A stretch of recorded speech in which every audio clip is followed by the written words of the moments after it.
Awesome. Let me go insane. Every other word will be a cuss word now. I don't want to be a product of my environment. I want my environment to be a product of me. Prestige Living Podcast. So with that, who do you want to be? Hello, welcome to Prestige Living, where we deliver all of the entrepreneurs in Orange County directly to your eardrums. Jordan, Wilson, who do we have here today?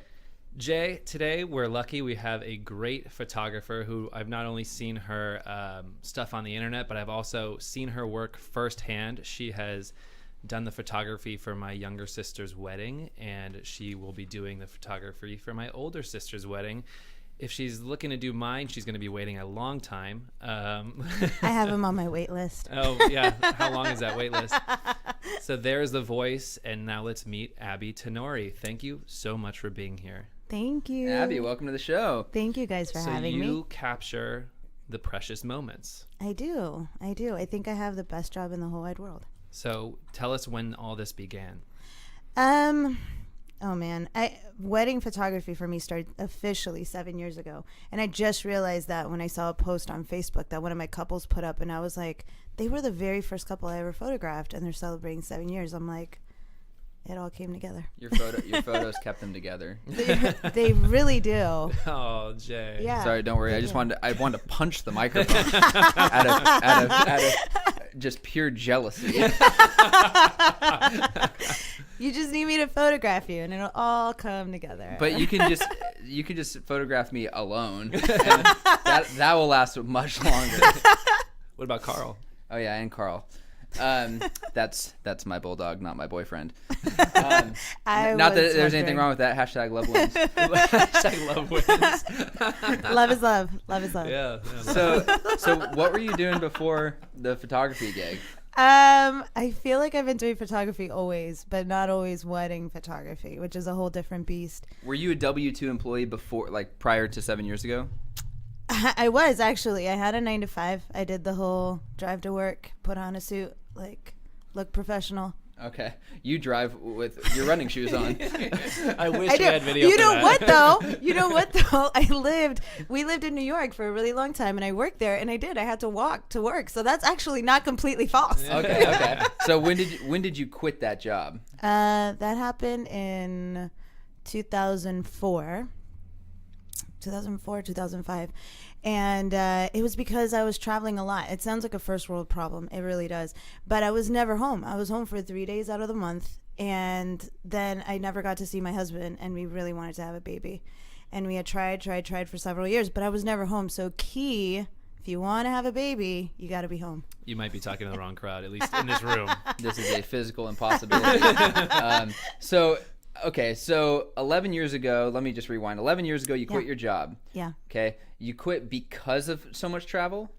Yeah, because there was a lot of traveling happening. Traveling for the job? Yeah. Okay, I was going to say, worst employee ever. No. I did it for a really long time, and I loved it, and I thought it was fantastic. But it was making me really sick, and I wasn't eating well. I wasn't home. So you've been completely self-employed for about 11 years, is that correct? Yes. Wow, okay. So tell me about that transition. When you left your other job and you had a secure income to some level, right? And then you know that overnight that's going to go away instantly, and now it's going to be 100% up to you to put money in your own pocket. How did you feel when you were at the brink of that transition? Scared out of my mind. And it was awesome because my husband and I were together, and we were in our marriage, and he had been an entrepreneur for a really long time. He's been doing it for over 20 years now. But in our marriage, I had always had the safety net. Like, in case anything happened, then I was there. But he gave me the thumbs up. He's like, you know what? You're really unhappy. You should just quit. Like, it's good to go. Don't worry about it. That was going to be my next question was how, did you receive support? Did you receive pushback? But it sounds like I got both. I got support from my husband. I got support from some of my friends. I got pushback from my parents. And they were like, are you sure it's 6 figures? Like, maybe. 6 figures that you're giving up. Right. Okay. So They were just like, maybe consider the possibility that you shouldn't quit. So on that note, in your first year of being self-employed, on a It percentage, was awful. It was awful. Okay. So my question was going to be strictly income based. The amount of money that you made being self-employed your first year, what percentage to your old income was that? God, 50%? negative. Oh, okay. So In the red. So nowhere It close. was really bad. Yeah, there was a lot of. I mean, thankfully we had a nest. You know, we had 6 months planned out in our account, so we were like, all right, we're good. We have a little cushion. Who knew how fast that can go? yeah, totally. Usually doesn't quickly. last the whole 6 months. No, not at all. No, it lasted much less than that, and it was all like business cost and overhead, like all that kind of stuff. And I was doing stuff for free just to get myself out there, and just because I had always done photography, you know, for friends and for different, you know, companies and whatever, that just, they were like, we know you have an eye, we know you have some sort of talent, you should probably help us out, but never on like a professional level. So what did it take for you to make that tweak in order to get your income to where it needed to be? As far as the income goes, I had to go to a billion workshops just to learn some of the business side of it, network like crazy, talk to other photographers where I would just look and listen to what they had to say. So, I mean, it really came to that sort of point where I just had to sit down, look at my business plan and be like, what do I need to do in order for us to survive? So we've talked to an artist, we've talked to a sculptor, and you said that you're doing stuff for free. At what point did you see your worth, and was it, were you uncomfortable in the beginning, like charging people? Like how did you figure that out? Like, what can I charge? Do you base it off, other people that you've known that also do photography, or how did you arrive at like a price structure? Yeah, in the very beginning, and we were very new to California. Once we moved over here from the East Coast, very new to California. So I didn't know the pricing structure out here. I didn't know like you could actually charge more in some cases than the East Coast, because in the East Coast everything's expected really inexpensively in some areas. So when I got here, I was charging like $50 for a mini session, and people were looking at me like, what? No, you need to you need to go up. So it took a lot of trial and error, and just seeing like, okay, I'm making this amount, at the end of the day I'm losing money. Right. Yeah, totally. So yeah, it took about 2 years for that to kind of really, really come together, and for me to be really confident in my work, and then surrounding myself by other photographers that would critique my work, critique my business plans, and just kind of be like, look, we've been in the industry for a really long time, maybe you should try this, and yeah. So I want to know what the biggest sacrifice was in that transition. Was it income, or was there other extenuating factors that were playing into it being such a difficult transition? Income has a lot to do with obviously how comfortable you can live your life. I want to say my husband and I have always been really grounded. We've never been the type to be like, oh, lavish vacations, oh, this and that, we're gonna go to St. Bart's, anything like that. We love, being at home, sitting in front of the TV. For us, I think the biggest sacrifice came with time, because we had to invest so much time into our own businesses, and now it was both of us. It wasn't like there was that leeway anymore where I had the 9 to 5, you can kind of predict when we can take some time off. No, it was both of us hustling. Time became non-existent. So our relationship, I feel, was the biggest sacrifice in that regard. The first couple of years was really hard. Okay, so there was a struggle there. Now, in terms of the hours that you worked being self-employed, you said you were coming off of a 9 to 5, so roughly 8 hours a day. How many hours a day do you think on average you were working when you were self-employed? I'd say in the very beginning I was working like 8 a.m. to like 4 a.m. Oh man. Okay, so it's easy to say constant. that you were double. Oh yeah, more or less you're doing double the work. Well, and it wasn't just Monday to money. Friday. It was Saturday, Sunday. It was weekdays. It was weeknights. It was, because everyone thinks that to become a photographer, it's like, oh, I have a great camera. I bought it at Costco. It came with the kit lens. I'm a professional now, and I can totally take your photos. That could be so. There's a lot of people out there that have the eye, and they have a lot of talent, and they can really manage their way around something like that. It's a lot more than that. It's marketing. It's budgeting. It's hustling and like, calling clients constantly. Some clients don't respond. Networking is huge. So it's like all that time takes up so much time. How do you earn most of your business now? Through what sort of channels? Is it through referrals? Is it through social media, marketing, print advertising? Everything. I'd say my number one source of income comes from referrals. Word of mouth for me has been integral. And it comes from the most awkward places too sometimes, or interesting places, I should say. Because it's a client I haven't heard from in like 5 years. And then someone, literally yesterday, I got a call. They're like, oh, we're surprising my mother for this big event. You should totally come and photograph it. And I hadn't heard from this client in years. But they were like, oh, a friend of a friend of a friend told me you do this. Well, yeah, I mean, a friend of mine, made a what am I trying to say? Facebook? Oh, I have no idea what you're trying to say. I'm going to punch my goddamn microphone again. my brain's being stupid right now. A friend of mine posted on Facebook that her sister is getting married and was looking for a wedding photographer. And I feel like it's such like a specialized thing. Like your name I haven't seen you since October, but your name came up, so I told her to check you out and all this stuff. So I could totally see, word of mouth, because, it's sort of like what we do. It's like if you make a lasting impression, of course people are going to remember who you are. And on that note, is there something that you do, or maybe something that you don't do that you wish you did, to follow up with these people so that the person, maybe you helped 5 people 5 years ago and one person remembered to recommend you, but the other 4 kind of just forgot, or maybe you just weren't top of mind. That's something that we deal with in our industry all the time, is how do you remain relevant? Out of sight, out of mind is my biggest thing that I preach. And I mean, I've been very fortunate that I'm able to talk to kind of pay it forward now with other photographers that are sort of coming up. They've been relatively new, and that's the first thing I tell them. I'm like, if you're not, and I don't mean being a nuisance, you know what I mean, you have to really plot out how you reach out to these clients. But I do newsletters where I just keep them up, like, oh, we're having like this really great deal right now on coverage. Oh, we're doing this, we're doing that, da da da. Or I just keep up with them on Facebook. Facebook is such an integral tool.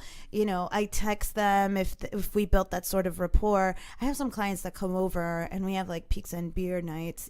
So it's just it's your personality. It's how you approach. Certain. Some clients are just going to be one-time clients, and that's perfectly fine. But if you can build that relationship with some of these clients, and I mean, just be genuine about it.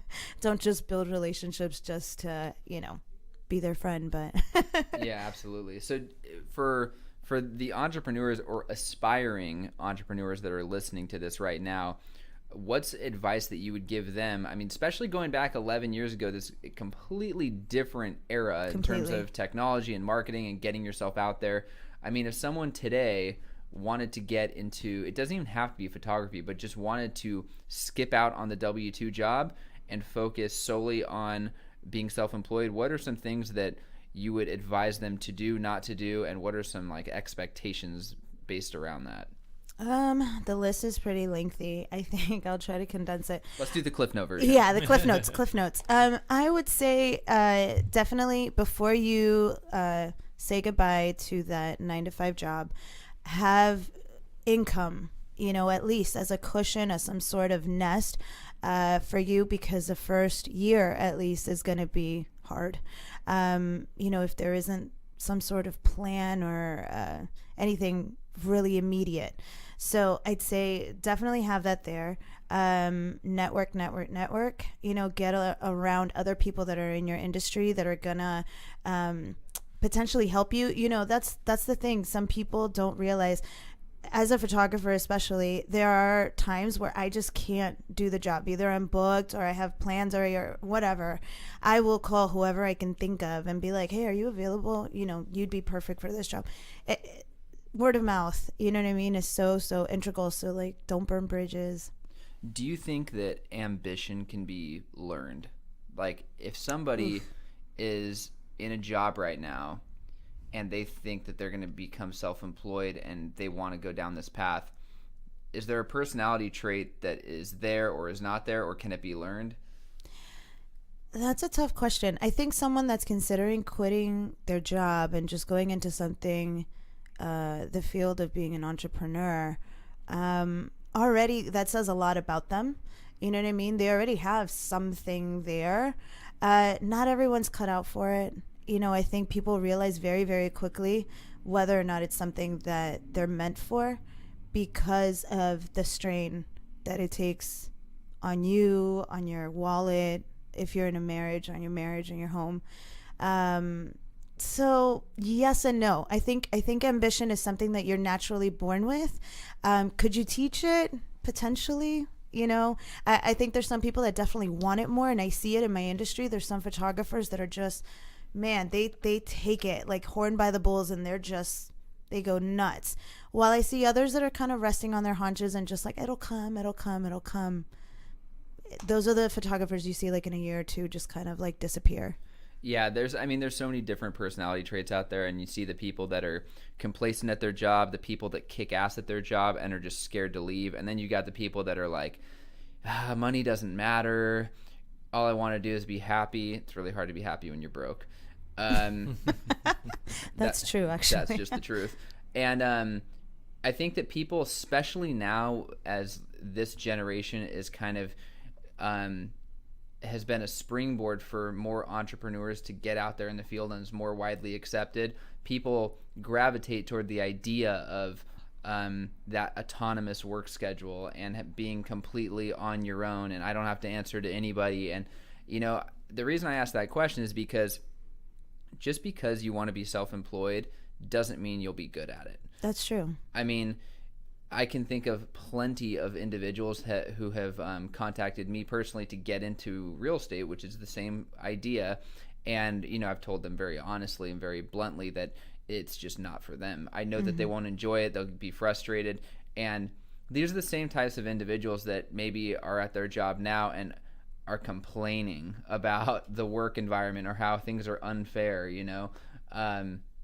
But it's a question I ask because, I personally don't think that ambition can be learned. I don't think that you can tell someone to be motivated and they will listen. It's you either want it and you're all in 100%, or you're not, and you can't really convince someone otherwise. But for the people who are all in, sometimes they've got that little thing that's just keeping them from making the leap when really they should just bet on themselves and move forward. Yeah, no, I agree with that. I mean, like I said, those are the people in my industry that I see that just kind of fade out, and you can't help it. Like, some people are just able to hang on, some just can't. From 2004 to now, what has been your biggest failure in the last 11 years? Oof, biggest failure. In terms of like a shoot I've done or just business or anything? Yeah, I mean, I guess it could be anything, but I'm thinking that this whole transition, we're about, right in the middle of all that was a huge economic downturn where I would assume that photography services were kind of one of the first things to go. In a lot of cases, probably not for weddings, but everyone in every industry across the board suffered to a certain extent. I mean, was there ever a time where something happened that was so colossal that you were like, shit, maybe this is it, maybe you know what, I feel like I don't get moments like that are just massive fails. In the beginning, I'd say budgeting was a big fail because I just didn't plan accordingly. But as far as like a massive fail, I feel like there are certain days where I get little small portions of that where I just look at stuff online.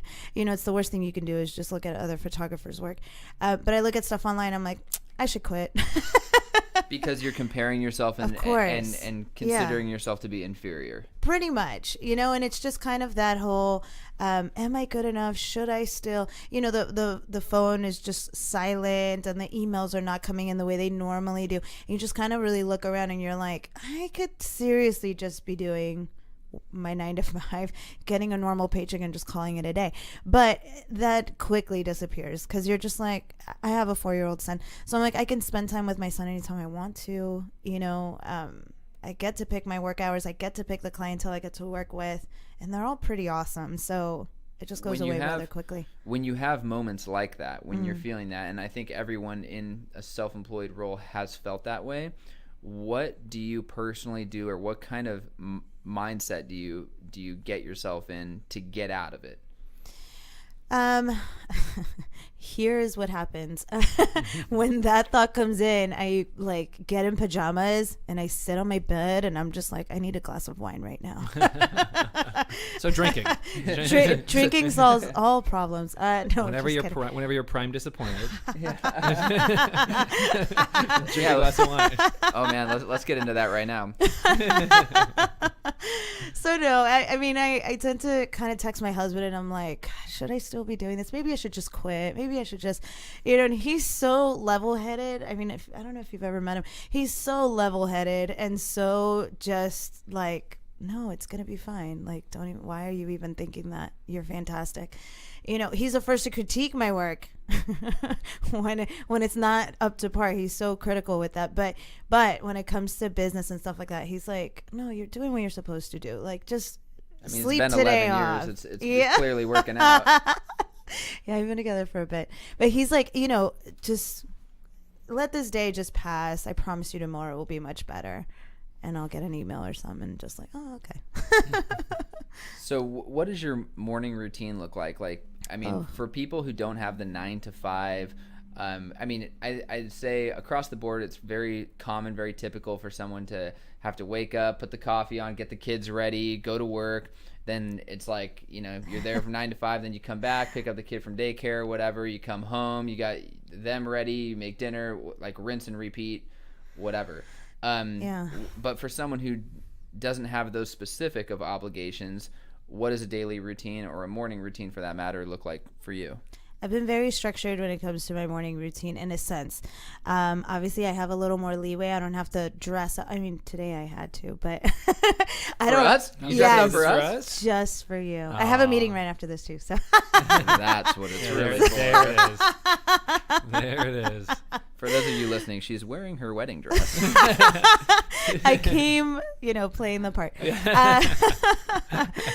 No, again, I have a 4-year-old son. I'd say photographers that don't have kids can have even more leeway. And it gets a little harder. I think my son has kept me from sinking into that, I can sleep in. I'll just work really late. Like, it's no big deal. The world, unfortunately, functions 9 to 5. The clients that you're trying to book work 9 to 5 jobs for the most part, or they tend to be in that daylight, not late at night. So my son gets me up at 6:30 in the morning and he's like, Mama, look, the sun. I say, good morning. It's like, oh, okay, great. And then I have to, again, fantastic. He is so cheery in the morning and I'm envious kind of, but I have to get him ready to go to school or now summer camp. And I put on my coffee pot and, make my coffee or whatever. And I hop in my computer the minute that he's off to school, whether that's in jammies or in normal day-to-day wear. I mean, that's totally up to me, but What's your favorite project that you've done to date? Oh, there's so many. Okay. So I did this, okay. My absolute favorite one up to date that is still not finished, and I'm kind of beating myself up about it, is this project that I've been working on called Stories from Cobblestone Roads. It's a personal project that I started with my family. They're all immigrants, Donald Trump, here we are. But You're busted. Yeah, dang it. But it's just different stories of how my parents kind of immigrated over here, and it was illegally, sorry. But just the journey of that, and then capturing that through photos. I interviewed my grandfather, who now passed away last year. I was actually right before your sister's wedding. I flew in the night before her wedding from that. Oh, and yeah, okay, so that's another thing. Anyway, we could talk about that some other time. But yeah, so I started working on this project and photographed all different family members and just their stories of how immigration kind of affects lives, not just for the people that came here, but the people that stayed behind, what happened after that happened. So it's not complete because I feel like my photography has changed so much since the time that I started that I just keep starting over. But now I can't anymore. My grandfather passed, my grandmother passed, so it's just time to complete it. Sorry, that was very long-winded. No, that's good. So now you're talking about that personal project. Are you can you tell us the other services that you offer other than weddings? Yeah. I do weddings. I do about 15 to 20 weddings a year. I have an associates program too, so I have amazing photographers under my company that also are able to photograph weddings. And I do commercial work, so I do different ads and stuff that you can see on billboards. I do corporate work, so, for companies and stuff that need headshots or events or whatever. Yeah. Are there any projects that you will not do? Or have there been any projects that you wish you didn't do? Yeah. Let's get into the meat and potatoes. Let's get into it. I'm not a good boudoir photographer. I get a lot of phone calls for that. I'm not a good boudoir photographer. I don't know how to pose a woman or man when it comes to stuff like that. So I have other photographers that kind of do that. I'm like, all right, you should talk to this person. Newborn, I get a lot of phone calls for that. Obviously, people get married, they have kids, and they're like, oh, you were so great. You should totally, photograph my kids. And it's like, I can do lifestyle. I can capture you guys in your home. I can whatever.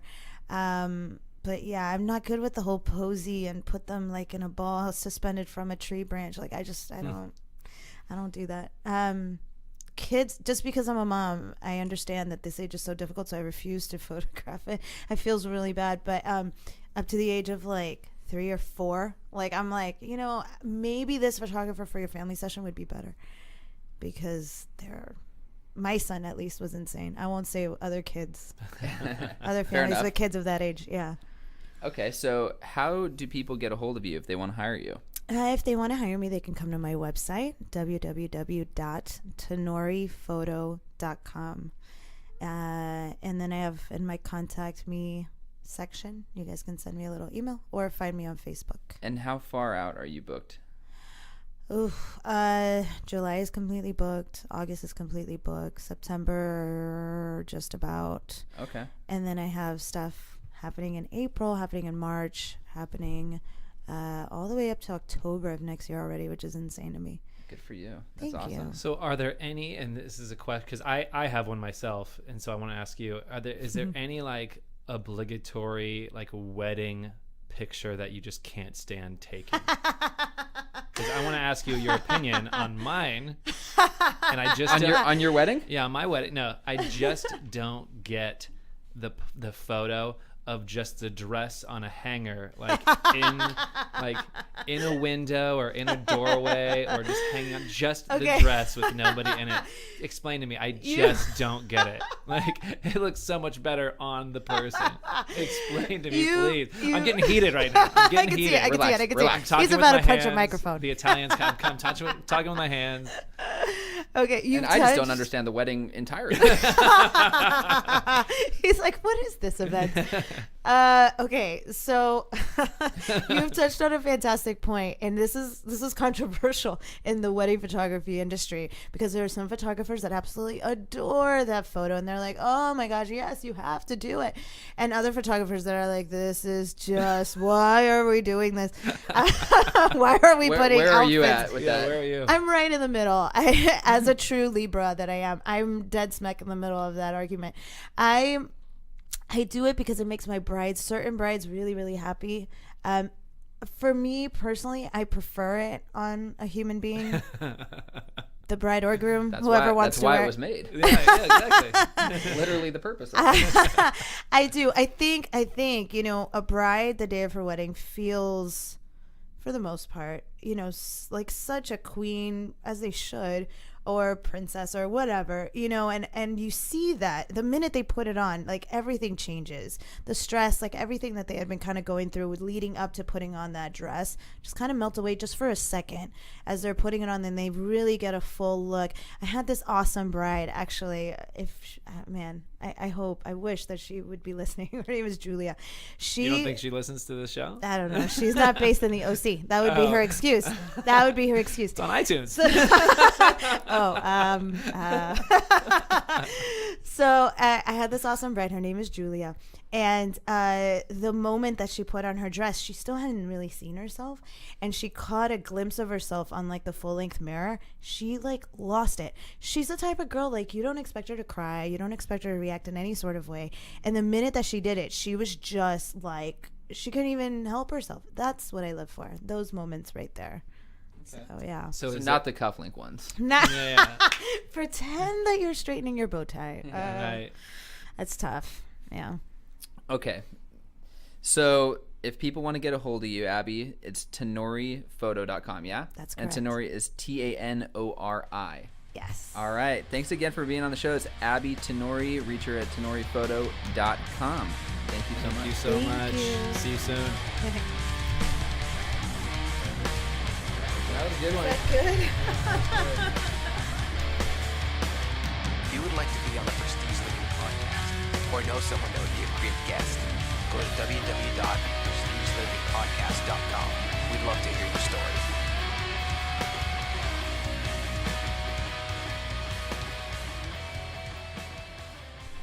As a reminder to all of our listeners, RE/MAX Prestige services all of Orange County for tenants, buyers, and sellers looking for VIP service, zero pressure, and optimal results. Whether you're looking for your first condo at $150,000 or selling your $5 million luxury home, we are your solution. This week's testimonial comes from Deborah Camprath, who writes, RE/MAX Prestige, you did a great job selling the house. You had a good strategy, and it worked.